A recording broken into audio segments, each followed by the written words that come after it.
jetzt sag ich euch mal, wo's am schönsten ist. Im Remstal. Ja, freilich, da freu ich mich schon drauf. Weißt du, wo's am schönsten ist? Ja, hast du es auch schon gehört? Da warst du mal ins Remstal, nein, das ist ganz gewiss nicht verkehrt. Genau. Von Aller bis nach Sturgert, da bugeln auf und wieder nach. Im Remstal, da sind wir daheim, da gefällt's uns, das ist doch klar. Aber sowas von gut.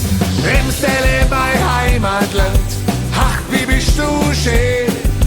Äffle, Pferdle, Häberle und mein VfB.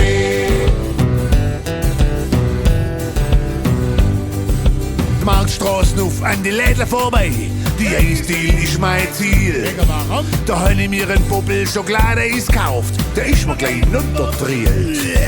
Schon auf mit seinem Kreisverkehr, ja, hast du schon mal zählt. Natürlich.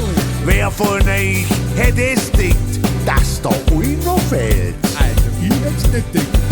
Remstal, mein Heimatland, ach, wie bist du schön.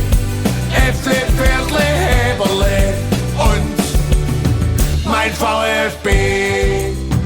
Ach, übrigens, ihr wisst ja schon, wo der Rems entspringt, gell? Also, und ist euch schon mal aufgefallen, durch alle Ortschaften fließt sie durch. Echt jetzt? Bloß da heute nicht. Wisst ihr was heute? Urbach. Die hat halt auch ihren Stolz. Das Haustieren aus schräg über die Straße, geradeaus nah zum Zug. Hab ich mir gleich ein Fahrkart gekauft, damit ich nicht laufen muss.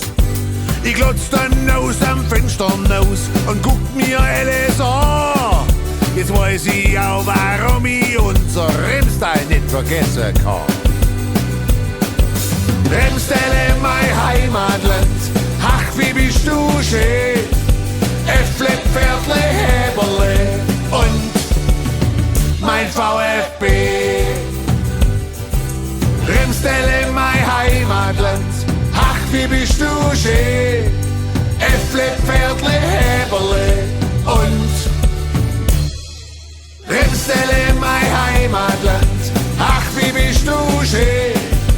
Äffle, Pferdle, Häberle und mein VfB.